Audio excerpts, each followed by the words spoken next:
You get that in a lot too. You'll hear screams, a feeling of being watched, something isn't right.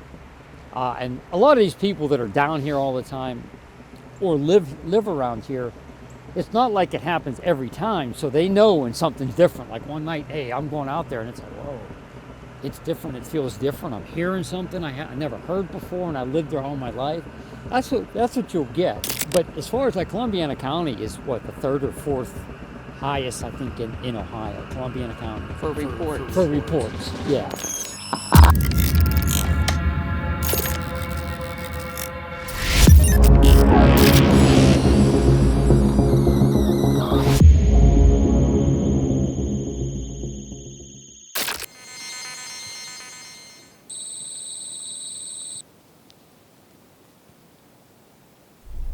So today we're heading into the group camp area at Beaver Creek State Park to meet up with Brian and Terrie Beech. Brian and Terrie they live in West Virginia, right on the border with Ohio, just over the river in this town called Weirton, West Virginia. The sister city is called Steubenville. A lot of people know Steubenville, Ohio. So Brian and Terrie have done a lot of research out here over the years. In fact, like when I was first getting into all this, they're the people that introduced me to Beaver Creek. But Beaver Creek has a long history of Bigfoot activity, including encounters that have happened here with people that are well known in the Bigfoot world, like Cliff Barrickman. I think Matt Moneymaker had something happen down here. So there's a lot of Bigfoot research that takes place here, but it's kind of out of the public eye as well, despite the fact that it was featured on Finding Bigfoot and stuff like that. So I'm hoping down here we can get with Brian and Terrie and have them take us into some interesting areas and maybe talk a little bit about the activity that they're aware of in the park and some of the evidence they've collected here over the years.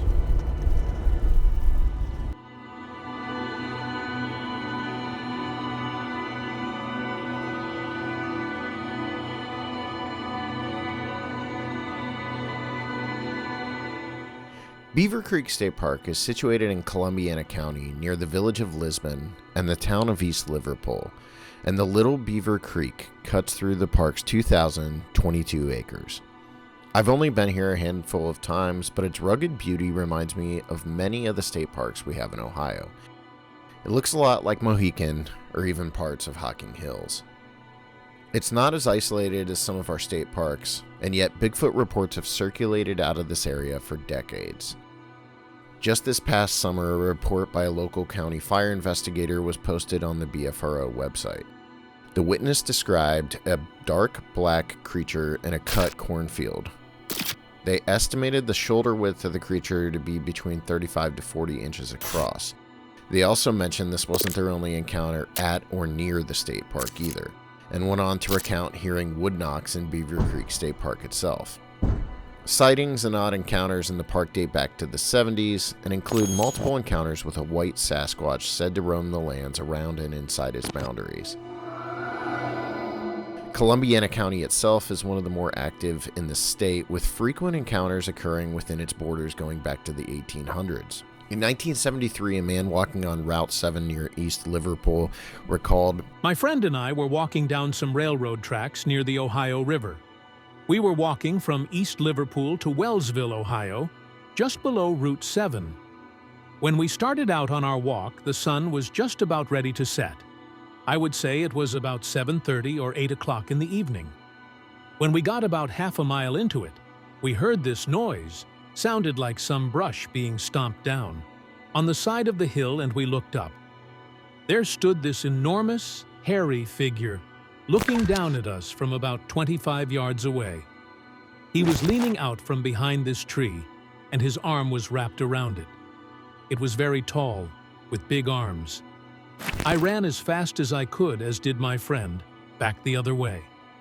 I told my parents about this, and all they did is laugh at me and told me that there is no such thing. I'm 48 years old now, and I still know what my friend and I saw. I believe in Bigfoot and believe that they are descendants of cavemen that have never evolved. This isn't the only report of a Sasquatch-like creature from this part of the state that bears a resemblance to what the witness described as a caveman. About 30 minutes west of Beaver Creek lies the town of Minerva, where the Minerva monster called home during the 70s and up to the present. Many of those Minerva monster reports also recount caveman-like attributes, including a story told to me by a local who recalled seeing a mysterious photo in the tackle box of a neighboring house to where the initial monster sightings took place. The local who recalled seeing the photo told me it was a large caveman-like creature that bore little resemblance to an ape. There's more to that story, but I'll save it for a later episode of the show. So where are we going to go first? So we're going to go right over here. As soon as you ready? This is and I'll even say this is kind of where it started here for us, right down here. And so we've been researching this. How many years, Terry, you think? Oh my gosh, I don't know. 14, 15? At least. At least, yeah. When we were in a ghost group at the time, when we first came down here. So yeah, so this is. Should I keep going? Yeah. Okay. So this is Group Camp 3, and this is kind of where our research all started here, and probably about 14, 15 years ago, right? I kind of forget when. We came down to this place, and there was a ghost group here, and we asked them. We said, "Hey, you ever hear anything in the woods or anything strange?" What? And they said, "Yeah, they would group camp here, and a lot of Bigfoot researchers, ghost researchers, camp here." Okay, because Gretchen's lock is just right down there. What'd you say, about a mile? It's a mile. The trail's a mile long. About a mile down there. And so we talked to this group, and they said, yeah, we were here, I think it was about 6 months prior or something, and it was at nighttime. And over in this direction, right over here, they heard something really big walking in the woods, okay? Now, they didn't see anything. You know, they didn't smell anything. What did they describe when you say big walking in the woods? Well, something big was walking on 2 legs. Yeah. And there were some branches being broke, and there was a feeling that something was out there. Now, I'm sure you guys have heard about that a lot. You have a feeling of something watching you. That's what they kind of felt. And they said they had talked to other people and researchers that was the same thing. They all almost all similar. Something walking in that direction. Okay. Again, you want to put 2 and 2 together. Maybe it was a Bigfoot. They didn't say it sounded like a deer walking on the 4s. They said it sounded like something walking on 2s. And we were here, about maybe 6 times in a row? Probably, yeah. And then maybe once over there at the other No, camp. we were a couple times down there. A couple times down there. So yeah. we did it 7, 8 times, something like that. And I guess one of the weirdest things that happened here for us, it was early in the morning. And remember, we heard something which would have come this time in that It was direction. before sunup. Before sunup. It was still dark out. 2:30 or 3? Or a little bit later? Something like that. And it kind of sounded like a weird bird call, but it was just different. It was like a rah, rah. And we listened to it maybe only 3 or 4 minutes, and it started to lightly rain, and then it started to pour. Once it poured, there was nothing. The sound stopped. The sound stopped. So the following year, we actually crossed the creek, me and Tim and John Frick, and we set a deer cam up over there for the weekend. Now, of course, nothing came on the deer cam, but we just figured, hey, it was worth a try. The only time I've ever crossed the creek over there, the water was down a little bit. I think it was in July or August. So yeah, that's one of the weirder things that happened. Because most of the time we were only here, we were out in the woods. Up here, there's a beautiful view. You can go up here. It overlooks here.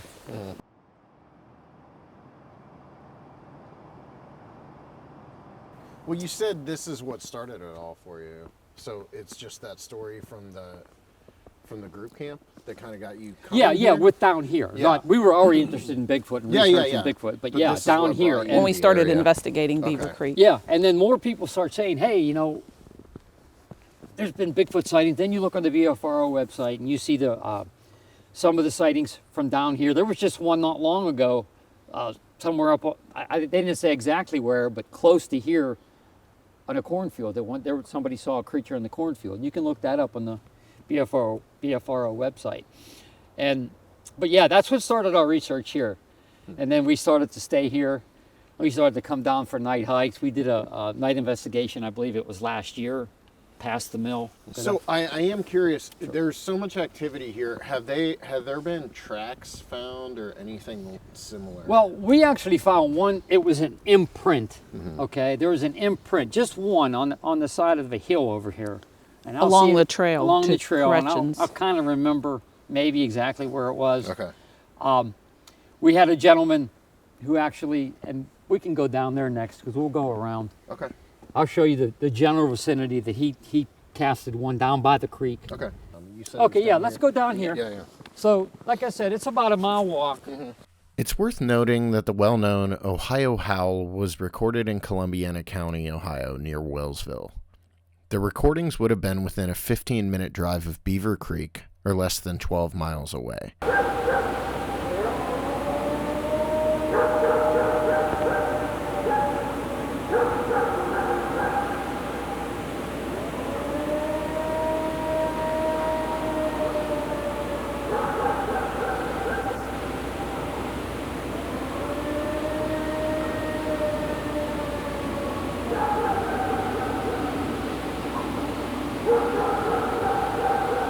They were recorded in 1994 by Matt Moneymaker.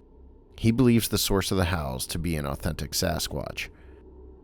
When I was first getting into the Bigfoot subject, Columbiana County was frequently said to be one of the best places to search for Sasquatch. It's easy to see why the pockets of forest here could act as a suitable habitat for something like a Bigfoot. The hills and ridgelines here offer an excellent opportunity to remain hidden while still observing the occasional human being wandering the trails or roads that cut through this part of the country. Most of the reports that come out of Ohio do tend to be of creatures silently observing people. Whether that's due to the creature's insatiable curiosity or something more nefarious is up for debate. 2014. October of 2014? 2012? I thought it was 14. I thought you said 2012. Maybe it was. But we did a night hike with the campers, and then later on that evening, we sat around the fire by the Rupert's campsite. They were across the road from us, and we were over by the restrooms on the other side. And we had said goodnight and was going to bed, and it was around 2 o'clock in the morning. The camp was all quiet, so we were the last 4 to be going to bed. And before we got to our tent, we heard the sound, and it sounded exactly like the Ohio Howl. And we stopped and we turned around and we went towards the Ruperts. They came towards us and they were like, "Did you hear that? Did you hear that?" "Yeah, we heard that." And then we just heard it that one time, and we were trying to figure out which direction it was coming from. Yeah. And we did think it came from the Down the village, the Pioneer Village. What time of year was this? This was in October. October. Mid-October. Mid-October. Okay. Yeah. Yeah, I'm curious. So, like Minerva area, the activity is predominantly between like late July into very early October, maybe. It's more like August, September, October. But I'm curious here, is there activity year round, or is it? Yeah, here there is. We came out here in March to investigate for the Pennsylvania Bigfoot Society. There was a sighting further down past Gretchen's up the trail. And we had come out here at that time to investigate that. Okay. There are some people who might have seen them but just haven't reported them yet. And I think for every one that's reported, there's 3 or 4 that are never reported. I mean, although Bigfoot has gained, as you especially know, in popularity, and there's so much Bigfoot material out there, there's still some people who, I don't want to get involved. I don't want to. Yeah. There's people who say, yeah, I saw something, and then you try to get them, hey, you have a couple minutes? No, they'll walk away. Or, no, they would say, I've heard people who said this, and then they walk away.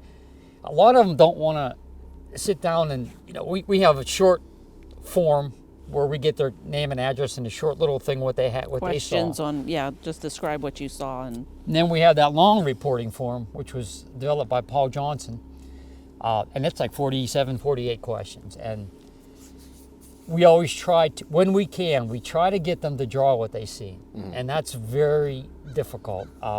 Most people say, hey, we're They not say, artists. I can't draw, I'm not an artist. Yeah. But then they'll sit down and they'll draw something and And it's amazing. Pretty good, A yeah. lot of the drawings that we have are very good and detailed for somebody who's not an artist.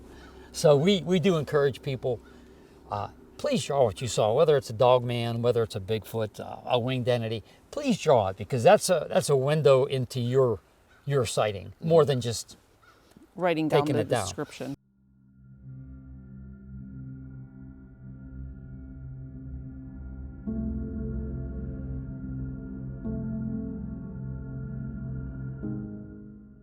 So that one, the one print that I was telling you about, Yeah. I think it was right now. Again, the water was, I think it was in the summertime. Yeah.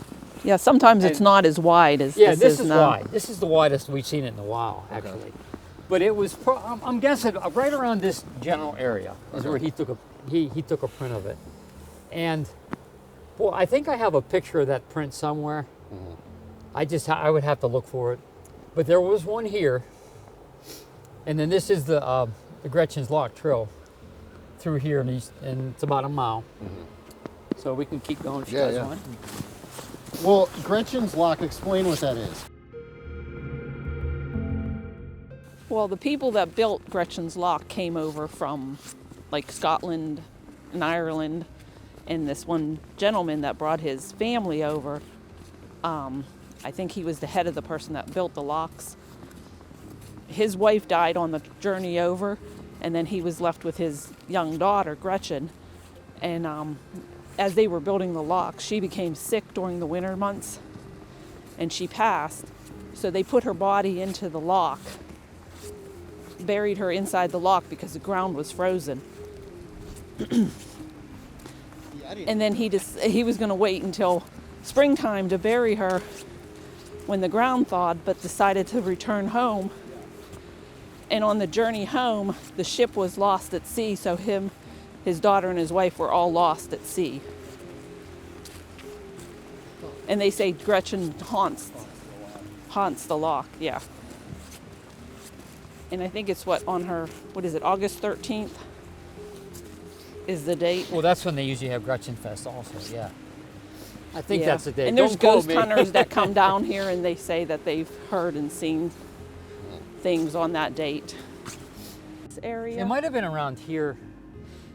There was one footprint that was on the hillside. Really? It was just one. It was more of an imprint. Yeah. I mean, you couldn't cast it or anything.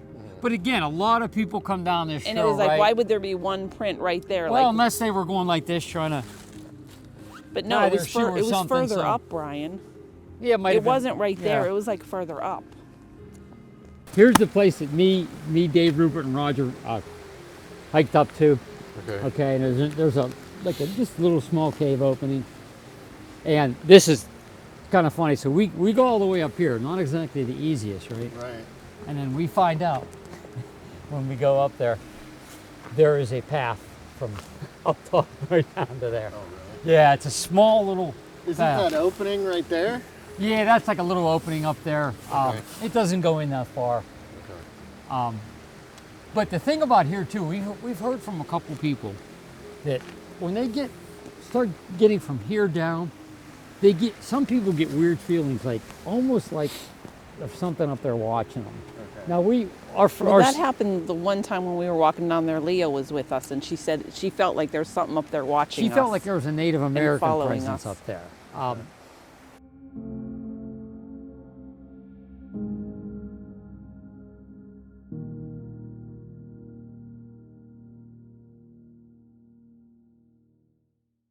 And actually, right over here, here's our island. Oh, that's an island. Kind of like right over here. It does have, and I will say one thing. You come down here at night, there's a different vibe down here at night. Really? Oh, yeah. So what's the significance of the island? Well, okay, so this is where I believe the report came into the PBS from Don Keating. Okay. Okay. And there was somebody walking here and they saw, it was during wintertime, like January, February. And they said that they saw a creature on that island, like it was digging for something. Okay. Okay, and we came down maybe a week or two after that. We didn't go on the island because that was when there was big chunks of ice and stuff like that in there. And obviously we didn't see anything or whatever. We just wanted to come down. Hey, maybe we should look over and see prints on the island, but nothing. Right. But what it was doing, digging, didn't make sense. Is that all the report was? It was just they saw something. And it was Saw digging? something, it was like digging on, and then No I guess. physical description of what it was, or. Oh boy, dark. Was it dark black creature? Just digging. This is so long ago. Yeah. Yeah, and it was stooped down, so they don't know how tall it Yeah. was. Right. It's interesting. You hear a lot of those digging reports. A lot of times, Pacific Northwest, they're digging for like clams and stuff like that. Yeah, on the island. Yeah, on the sounds Coast, or yeah. Now there's been some reports too where these creatures are digging by graveyards and things, and you've heard those. Yeah. And, Are there graveyards in the park? there's one up by the other entrance, right? I mean the family campground entrance. There's a small graveyard and a church. Our group in 2015 to 2016, we brought Bigfoot days. Bigfoot Days here, and Yeah. you were part of the second year. Yeah. And we received some reports then, but they were vague in general. There was one towards Rogers, Ohio, which isn't that far from here, the flea market, close to the flea market. Yeah. One was crossing the road, and there was a couple other ones, kind of vague, not a lot of meat to them, but somebody who'd lived like up on the hill or something, heard screams, didn't actually see anything, heard screams, they felt like they were being watched. You get that in a lot too. You'll hear screams, a feeling of being watched, something isn't right. And a lot of these people that are down here all the time or live around here, it's not like it happens every time, so they know when something's different. Like one night, hey, I'm going out there and it's like, whoa, it's different, it feels different. I'm hearing something I never heard before, and I lived there all my life. That's what you'll get. But as far as like Columbiana County is what, the third or fourth highest, I think, in Ohio, Columbiana County. For reports. For reports, yeah. BFR lists about, what, 7 or 8? So this is Beaver Creek, right? Yes. Okay, so explain Beaver Creek too, because it's spread pretty far. So Yeah, what did we just, there's like 2,722 acres in the actual park. Mm-hmm. And it is spread out pretty good. Like, you have, I don't remember what year the park was. And they used to have a lock and dam system where the ships would go through here, so it was deeper at one time. Okay. And it's surrounded by sort of that classic Ohio farmland with patchy woods. Yes. Right? I mean, yes. that's how you would. Yes. Yeah. So this is Eastern Ohio is more mountain, and I'm not telling you anything you guys don't know, but it's more mountainous, and you get into certain other parts of Ohio, it's just all flat. What about this area specifically makes it like habitat worthy? You mean for a Bigfoot? Yeah. Well, I'm thinking just because, like just say even over there. Some of the inaccessible areas that people can't get to. Maybe not exactly inaccessible. Let's just say very hard to get to. Now there's a lot of horse trails here, and they ride a lot of. I mean, the Horseman's Camp is just right up that way. Okay. They do have horsemen, and the horsemen do go in the creek and they go up, but there's just not a lot of people to go over there. Now you do have the road up here, but you have. But it's still a lot wooded, and there's very few houses around the area. Right. And you'll see as we walk down a little further, especially on this hill, there is some overhangs. There's allegedly a cave or two up there, which we haven't found yet. Okay. You can actually, especially one that the guy I talked to says, no, you can actually crawl down in it. Okay. And it's somewhere up in there.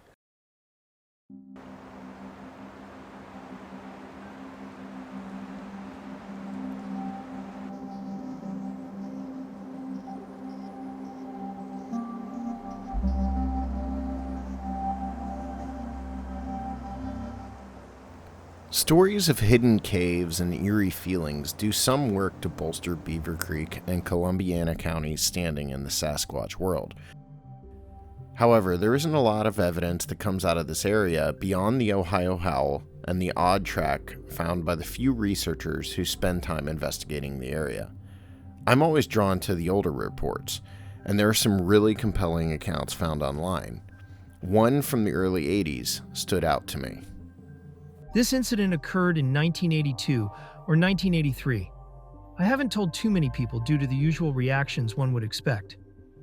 I was with my best friend and my girlfriend, now my wife, and we were driving around in my friend's car for something to do. He was behind the wheel, my wife in the passenger side, and I was in the back hanging over the seat. We were traveling on Sprucevale Road toward Calcutta.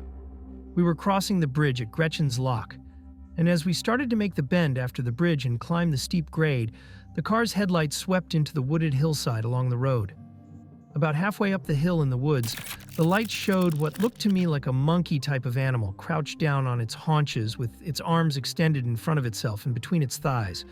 It appeared to be brownish and very hairy. Its face was apparent and appeared monkey-like, no snout or pronounced nose. I couldn't judge the overall size well due to it being in a crouch. I didn't say anything as we drove on. About a half a mile later, I finally asked if the others had seen anything on the hill. At once my wife stated, "You mean that monkey thing?" My friend stated yes, and also described the same thing that I had seen. It was frightening because we all remembered it the same after the fact, without having stopped to observe it and compare notes, so to speak. We turned the car around and went back, and as we retraced our trip, we could pick out the spot we saw the figure, but it was no longer there. Nothing in the woods, such as a tree stump, etc., resembled what we had seen on the first trip. I believe that whatever it was had been surprised by the vehicle and moved on as soon as we had passed by. In any case, we decided not to venture into the woods and left the area. To be honest, just writing about this makes the hair on my neck stand up even after all these years. This account sounds so similar to so many others from around the country that it's almost eerie.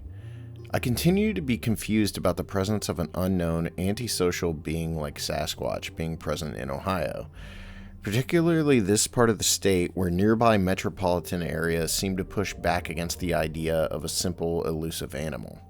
Why would a creature that seeks to avoid mankind find this region to be a suitable home?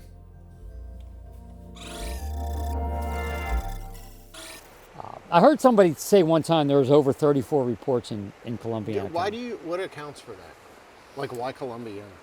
I don't know. I actually don't know. You have Columbia, you have Jefferson County, which has a decent amount too, right next to it. We're so close to PA here too. That's what's weird to me is you're getting close. I mean, we're not. This is isolated. Beaver Creek and Columbiana County in general, to me, is pretty isolated. But you are getting close to like some major metropolitan areas. Yes. You're not far from what Youngstown isn't super Youngstown's far from up here. that way, yeah. Pittsburgh is This east way. of us. Yeah. Yeah. Yeah. So like you're getting into areas where it's like, why here when there are better, more isolated locations? Maybe too, also because there's more people actually reporting them. You see what I mean? Yeah, this county has always been, people here will talk more.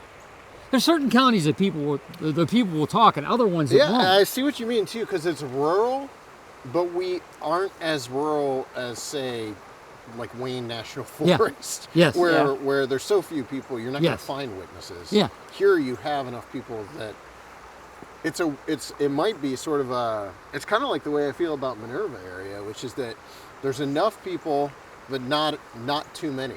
It's Yes. like, it's Exactly. It's I mean, a good location. again, Yeah, now, the fact that there are sightings, so many sightings here, it might be a cultural thing as much as anything. Because it seems like Ohio's more accepting of the subject anymore. well, exactly. You can accredit a lot of that to Don Keating with his, the Salt Fork Bigfoot conferences down there. I mean, And you got to think of when this was all like native land back before it got developed.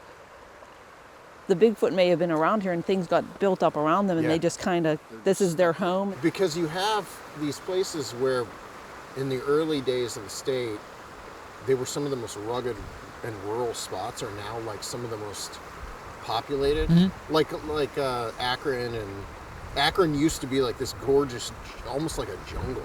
Like when you hear about the early days of Akron, and And there's still a lot of sightings in CVMP just north of Akron.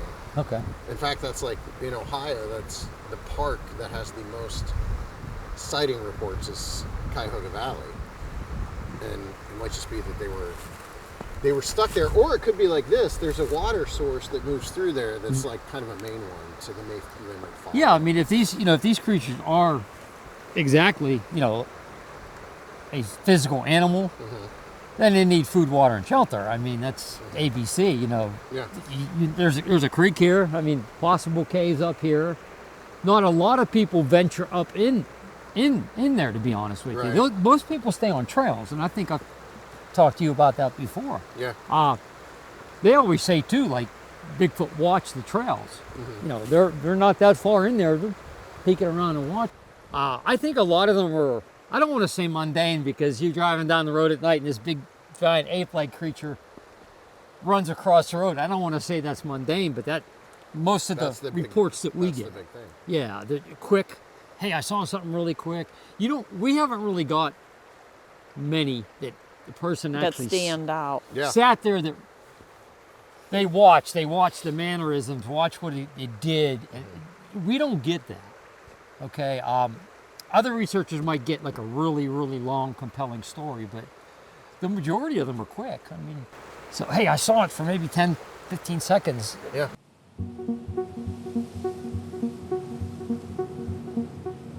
Brian and Terrie have spent the better part of 4 decades researching Sasquatch in this part of the country. Initially as Pennsylvania residents, and today as residents of West Virginia. Maybe it's hard for people to understand just how much time, effort, and passion they've poured into their search, but when I say they're lifers, I really mean it. They were in the field for years before I'd ever even heard the word Sasquatch, and long before I'd ever set foot in Beaver Creek State Park, they were here doing their thing. They've had their share of experiences here, but haven't laid eyes on their quarry just yet, so they'll continue hunting the forests of Columbiana County until they do. We'd been wandering these woods for a couple hours by this point, so I asked them to take me to the mill where they'd found a track a few summers back. We had to drive to the other side of the park to reach the area where the track was found, and on the way we ran across the park naturalist. So are you a park ranger? I'm a park naturalist too, yeah. Oh, so I don't think we're crazy, right? We're actually a pair of Bigfoot researchers. Yeah. And I'm sure, have you heard about sightings down here? I have, yeah. I mean, Yeah. I've met people who, have you guys come to Gretchen Fest? Yeah, we spoke a couple times, Okay. yeah. I haven't heard any particularly compelling firsthand accounts, Okay. but I know I meet people who say they have had them. Are you guys investigating any particular occurrences down this way that you've? No, not today. currently. Not today, No. not currently. I mean, if I were looking for a Bigfoot, and I'm not saying I am, but if Okay. I were, I'd be wanting to get kind of deep into this stuff, Yeah. you know? Which we have. Obviously, it's a big state park. If they were easy to find, you know, they would be in these more populated places. If they exist, you know, they're somewhere back in there, or Gorgeous. and just getting out there where it's quiet. You know? Yep. And if there's definitely places out here where you can get quiet, it's nice, and you know, I'd imagine those are the kind of places Bigfoot likes to hang out too. Yep. Have you, over here at the mill, Hamilton's Mill, have you had people tell you People anything? will investigate that place, Yes. and that is a spot, now that you mention it, where I have heard somebody mention having Bigfoot encounters down that way. I'll also say, you know, again, I'm devil's advocate here, there's also a lot of beaver activity down that way, so you could hear tail smacks. Again, I'm always interested. I come down and Gretchen Fest, I want to hear what people have to say. That's kind of like, give me the best. Yeah, I mean, it's a fun thing to explore, and I think it's an important thing for all of us to always, like, we don't understand everything yet. No, we don't. It's not, We don't. like, there's still stuff out there to explore and discover, and I don't necessarily think it has to be spooky scary stuff. I think it's just stuff we don't understand Yeah. yet. All right. Okay, you want to go? Yeah. Oh, hey, thanks a Yeah, lot, you're sir. I welcome, appreciate guys. it. It's really Hey. nice meeting you all. Yeah, Good luck. thank you. Have Thank fun you. out Thank there. you.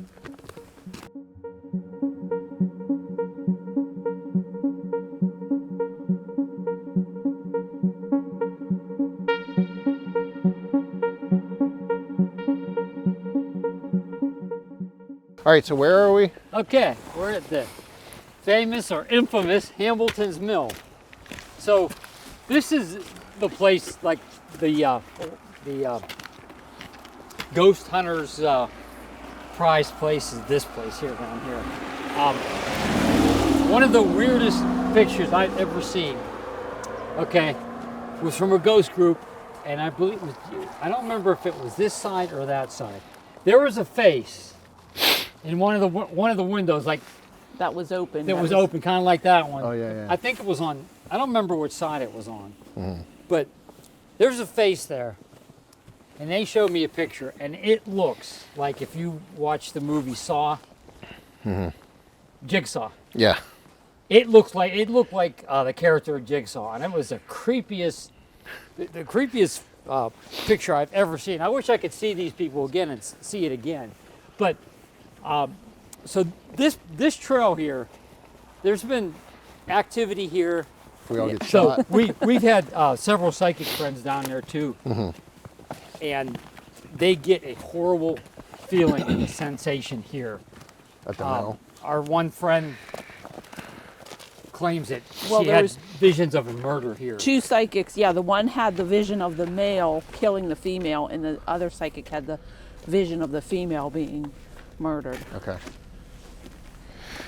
So there's actually two things that happened here. So the one time Fred, myself, and Tom Long were walking here, and we heard a growl that sounded, honest to God, it sounded like a mountain lion. Okay.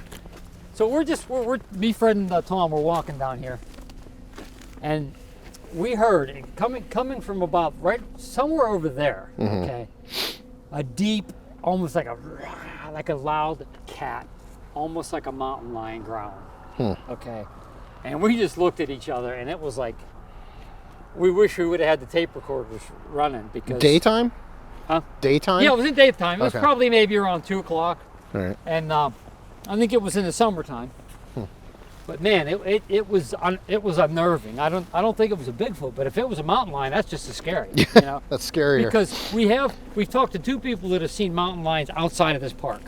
Okay, not in the park, but outside of the park. Yeah. I think it was a little further down. A little further, it was on this pond, though. Down. Right here. We were walking. There was probably a group of 6 to 8 of us walking Something on this like trail. that. No, I think it was just 4 of us, wasn't it? We were walking on this trail. I think Carrie was the last one, and I was in front of Carrie. And something came from that hillside and made a big splash into the water. Carrie saw the rock that came over. She said it was a rock that came over and hit the water. So And then when we got a little bit further down, there was an area Dave and Brian climbed up to the top Yeah, to I'll see show if 'em. they can. we ran up See as fast anything. as we could. Something had to have thrown the rock because it went over our heads. Okay. It wasn't something that just rolled down the And hill. the thing is, first thing we thought, Carrie actually saw the rock. So we immediately ruled out that there was a beaver Yeah. slapping the tail. Okay, so she saw the rock. We saw the plunk and the rings coming from it. Right. And it was plopped in. It wasn't like. And like I said, Dave and I, we went up further, and we had to walk down here just a little bit. What's up at the top of that hill? There is a trail that goes actually the trail goes from down there and it What's comes the all the na- way up. Yeah, what's the we'll name have to of check that? the actual name of it, but that's it. That trail goes all the way up on top of that hill and then over. Yeah. But to get a rock from there to throw it to here, that would take incredible strength. Yeah. Okay. And then Carrie goes, "Dave, you sure that wasn't you?" And then Dave was like walking. I mean, I was behind him. He wasn't throwing the rock. He just looked like. So you have the like the scream like the cat. You got the rock here. Hey, Brian. Okay, so right where she is, Okay. we'll go down there. Then we'll have to come back down here too. Dave and I ran up because there's kind of like a clear cut here, and we ran up and we ran over to see if, again, nothing. We didn't see anything. But something or someone, I always like to say, threw a rock. Okay. I mean, was it somebody up there trying to prank us? I mean, why? I mean, what's the point? plus you have to have, you know, a superhuman arm to get it from all the way up there to down here. I think where you guys were standing there talking and where you said where I was standing, I think that's where the rock got thrown. Okay. Because it wasn't that far of a walk from there to here for you guys to run So here's up. where we ran up. And at the time it was more grown up because it was summer. Yeah. Ran up and over, but we didn't see anything. Didn't hear anything, nothing.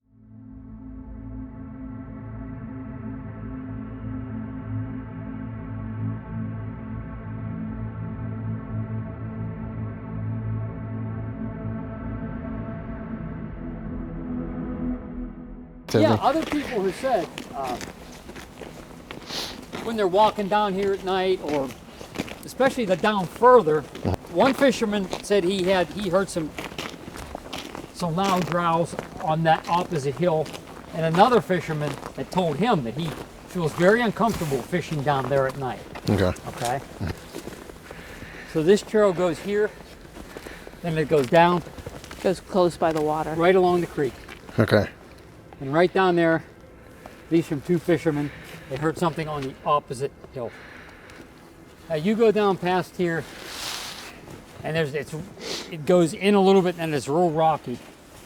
There could be a cave in there. But as you can see, like let's just say that there is something here, and there are caves up there that we can't see or get to. What better place for one of these things to sit there? Still, you can still observe people. It's going to hear anything coming down or up the hill. If you can even look at it over there. I mean, if you can even make it up there, which some people can, but you're gonna make noise doing it. Yeah. So again, that's what I think. One thing that does make sense. Kind of terrain like this is where they may be up. I've always said up high. Again, just coming from me. I'm not like saying that. I mean, you know, any expert, just my gut feeling, if they're here, they're kind of up high, they're watching, they have two escape routes. Curiously watching. Are you aware of any photos or audio evidence captured in Beaver Creek? Like well, in this area that's interesting? Allegedly, Yeah. somebody has a video Okay. of a Bigfoot in a dumpster down here. We Okay. think it's at the family campground.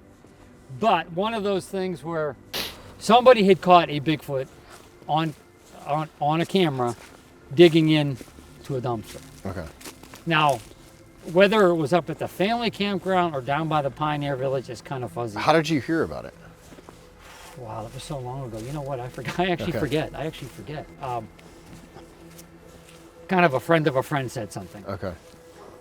That's kind of a friend of a friend says, hey, you know, allegedly somebody in BFRO had it. Okay. I would think though, if it wasn't, it would have got put out there already. Yeah. And this was, oh my God, it's almost 15 years ago. Okay. That's how long ago it was.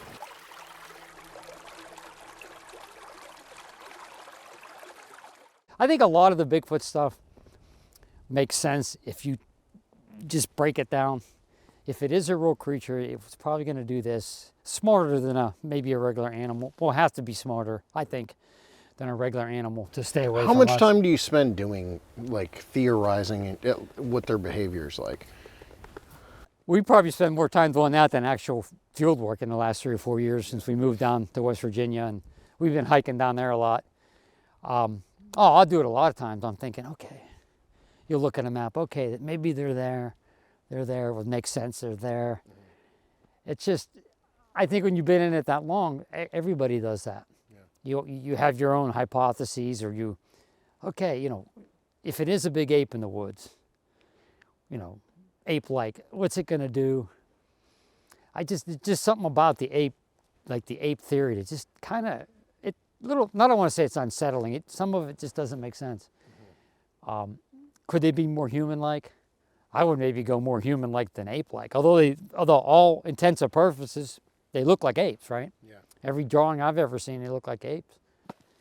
We don't even really, there's only a handful of times we've ever had what we can even consider An something activity, strange. yeah. And like we said, if that makes us bad researchers, then we're bad researchers. I don't care, but I'm not gonna say something that wastes anybody's time with something that might not possibly be a Bigfoot, possibly. Yeah.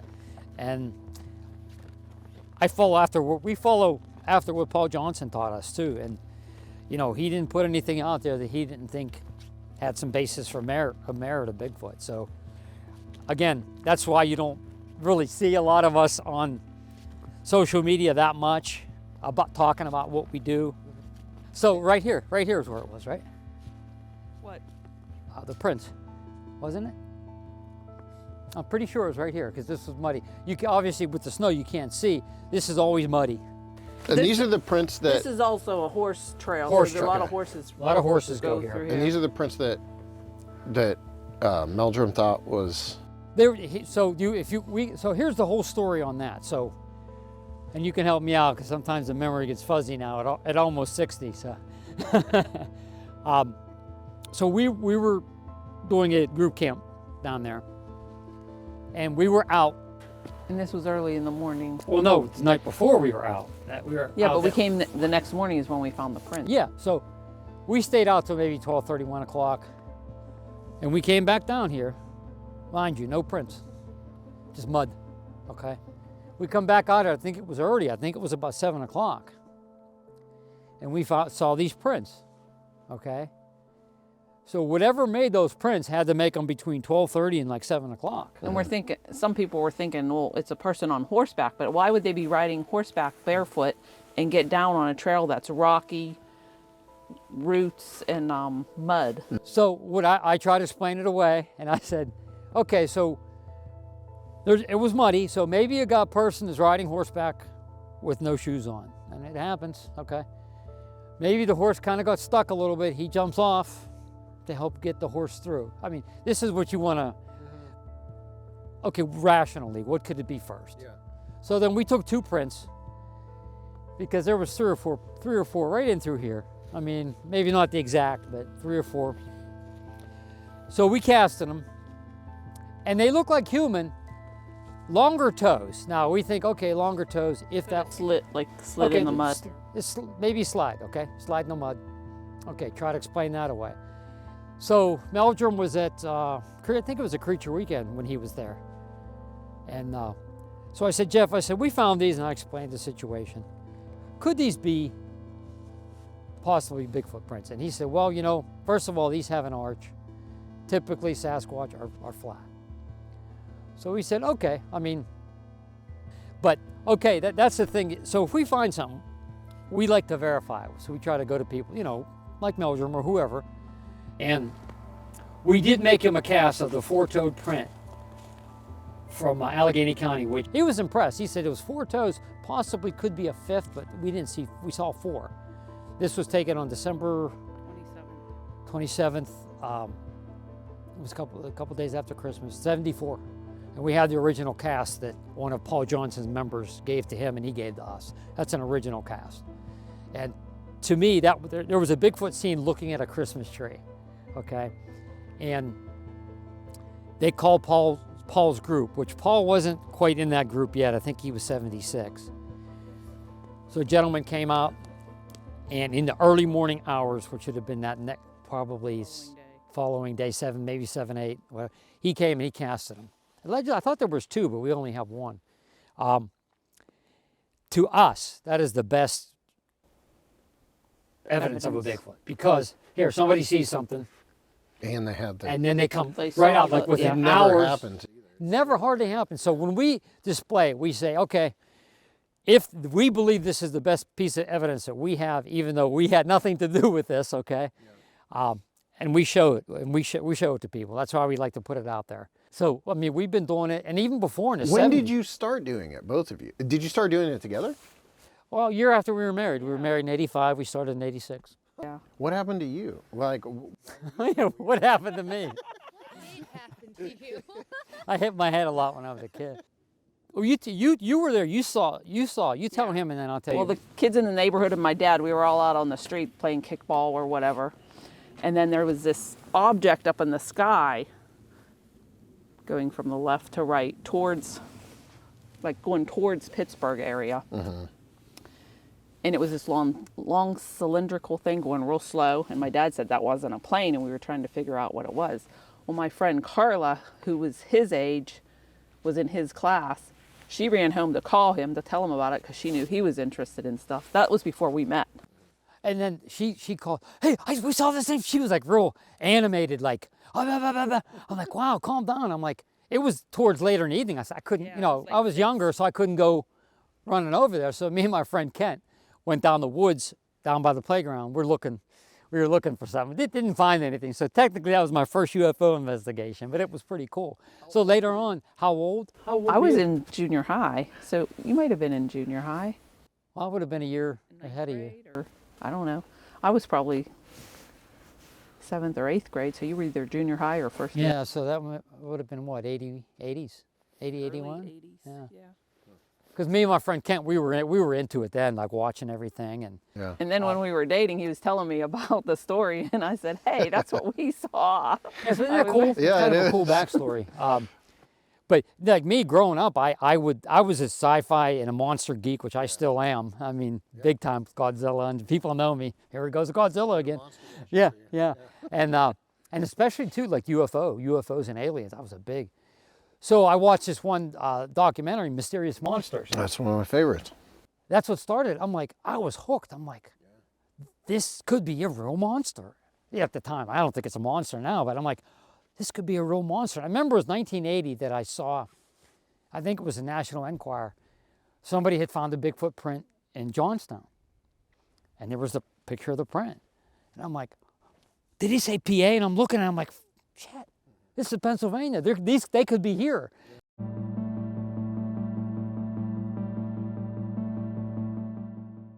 What's that? How's your mindset changing? Well, My tongue's numb, so Huh? my tongue's numb. So when I talk,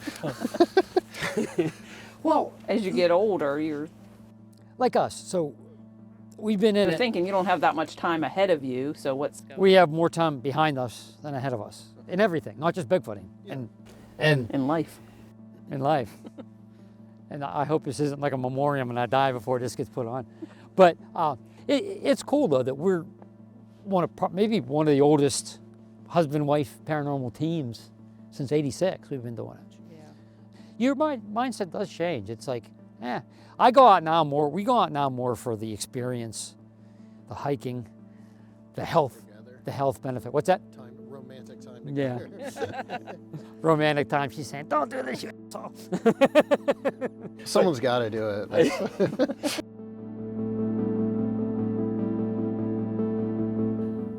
Searching for Sasquatch is an immersive pursuit that involves countless hours of dedication, often in remote and rugged locations.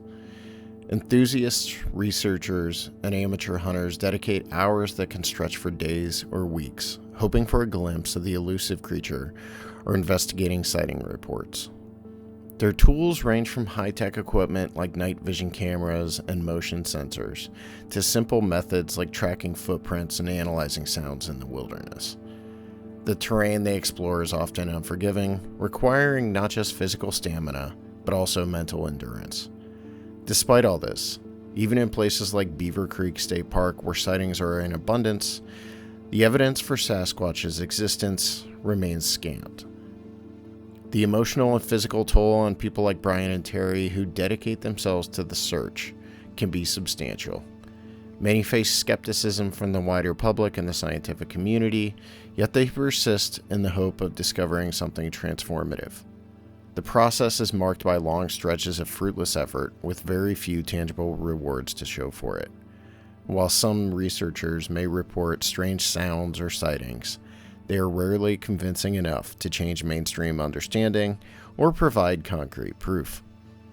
Ultimately, searching for Sasquatch is as much about the journey and the thrill of the mystery as it is about any expectation of discovery, often leaving participants to question whether the real reward lies in the pursuit itself rather than the elusive creature they seek.